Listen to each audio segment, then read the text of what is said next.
First का third 8.2 का first का थर्ड cos 45 अपॉन में sec 30 प्लस cosec 30। हमारे पास में ये सारणी है, इस सारणी में से वैल्यू रखना है अपन को, इस सारणी में से वैल्यू रखना है। देखिए कैसे, क्योंकि हम जानते हैं, क्या जानते हो भाई, एक तो cos 45 की वैल्यू जानते हैं। cos 45 की वैल्यू कितनी होती है 1/√2।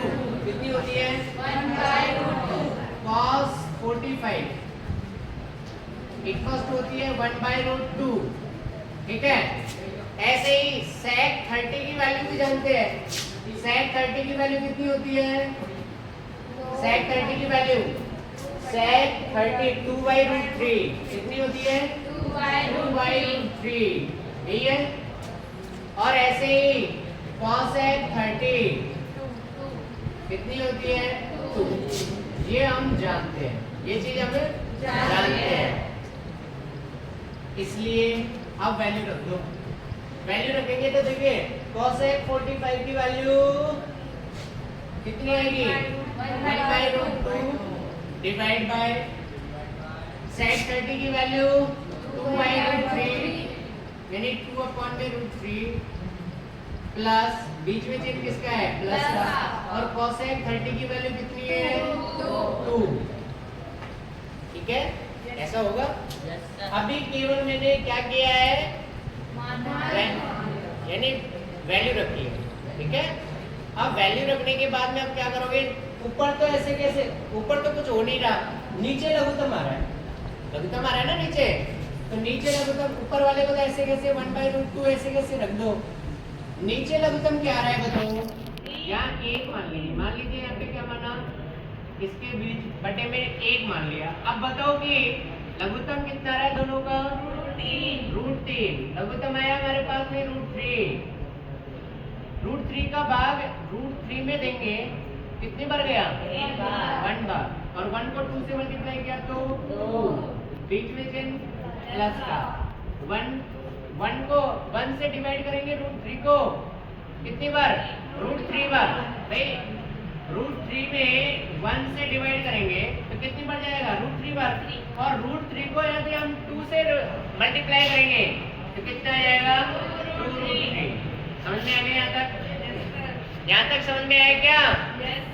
ऊपर वाला ऐसे कैसे रखा है, नीचे वाले को लघुत्तम लिया है, नीचे वाले में क्या किया है लघुत्तम, दोनों का लघुत्तम आ रहा है √3, √3 में √3 का भाग देंगे तो 1 बार, और 1 को 2 से मल्टीप्लाई करेंगे तो 2, 1 का डिवाइड √3 में देंगे तो √3, और √3 को 2 से मल्टीप्लाई किया तो 2√3। समझ में आ गई यहाँ तक?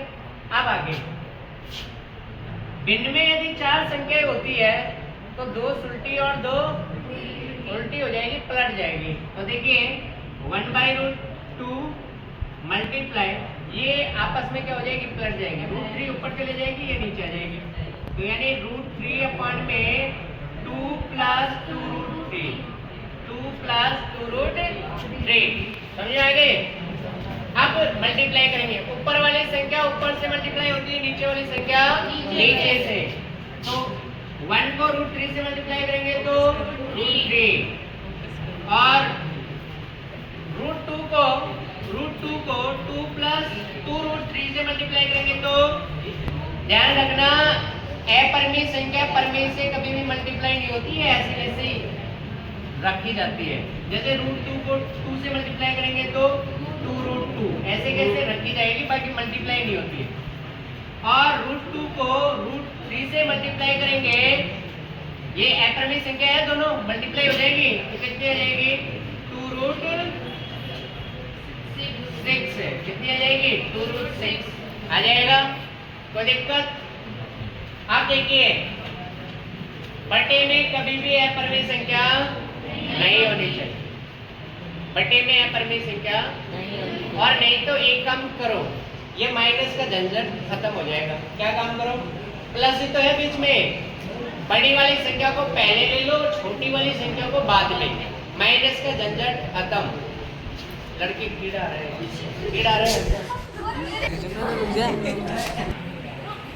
कि बड़ी वाली संख्या पहले और छोटी वाली संख्या बाद में आ जाएगी तो माइनस का झंझट खत्म हो जाएगा। तो इस वजह से पहले बड़ी वाली संख्या लिख देते, बाद में छोटी वाली संख्या। और इन चिन्हों का बड़ा ध्यान रखें, है ना, चिन्हों का भी ध्यान रखें, ये बहुत बड़ा काम का है। यदि ये चिन्ह इधर हो जाता ना तो ये नीचे ही जाके गुणा होती है, ठीक है, ऐसे होता है। ये चिन्हों का फर्क बहुत बड़ा महत्व होता है, इस वजह से इन चिन्हों का बड़ा ध्यान रखें, ठीक है। आप देखिए, बड़ी वाली संख्या को पहले लिख रहा हूँ, छोटी वाली संख्या को बाद में लिखते हैं। क्या आ जाएगा, √3 डिवाइड बाय 2√6 पहले और 2√2 बाद में लिख दिया। अब हर का परिमेयकरण करना, क्या करने पर है, हर का परिमेयकरण करने पर, हर का परिमेयकरण करते हैं। हर का परिमेयकरण करेंगे तो नीचे वाली जो संख्या है उसमें चिन्ह परिवर्तन करके अंश और हर में मल्टीप्लाई करते हैं। हर से क्या करते हैं, अंश और हर में मल्टीप्लाई करते हैं चिन्ह परिवर्तन करके, ठीक है। तो चिन्ह परिवर्तन करेंगे, √3 अपॉन में 2√6 प्लस 2√2, ऐसे कैसे।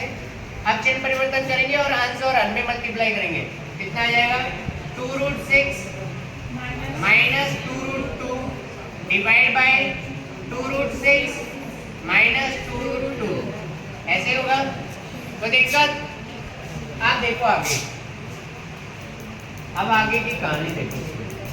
ऊपर वाली संख्या ऊपर से गुणा हो जाएगी, ऊपर वाली संख्या ऊपर से गुणा करो। देखिए, गुणा करेंगे तो √3 को √6 से मल्टीप्लाई करेंगे, कितना आ जाएगा, √18 यानी 2√18।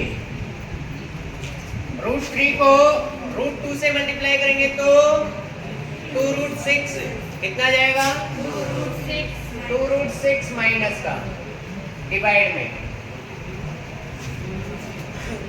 यहाँ पे एक सूत्र लग रहा है, देखो नीचे सूत्र लग रहा है, हर का परिमेयकरण करते हैं ना डबल संख्या में, हमेशा सूत्र लगता है कौन सा, एक बार प्लस में और एक बार माइनस में। कैसे खुलता है, a² माइनस b²। तो एक बार प्लस में एक बार माइनस में, इसका मतलब a² माइनस b², a² यानी कि 2√6 का स्क्वायर और b² यानी कि 2√2 का स्क्वायर कर दे।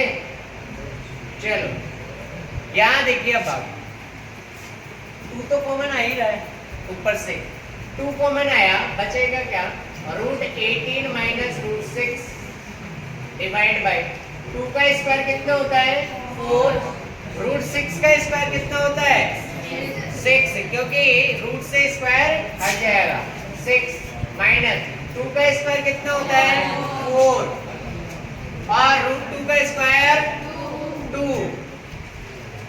ठीक, कोई दिक्कत।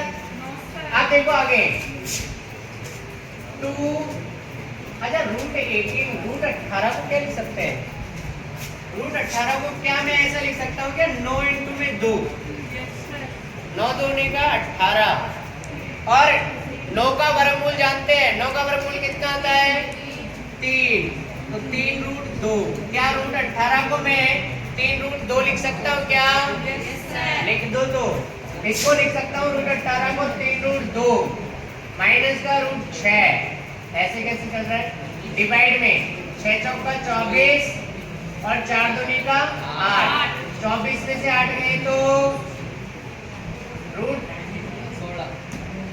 √3√2 माइनस √6 और 24 में से 8 गए तो 16। देखो माइनस का झंझट खत्म हो गया यहाँ पे, नहीं तो ये 8 पहले आ जाता, माइनस 24 बाद में आता है, तो माइनस के 16 आ जाते और फिर वो माइनस का भाग देना पड़ता।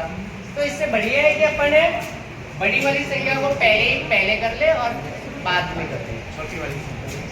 तो कटेगा, 8 बार कट गया, कितना आ गया, 3√2 माइनस √6 डिवाइड बाय 8। बताओ कोई दिक्कत, समझ में आया।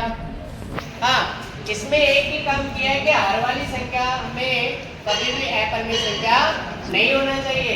इसके लिए अपन को क्या करना पड़ा है, पर 2 करंट बस बाकी तो सेम ही है छापिएगा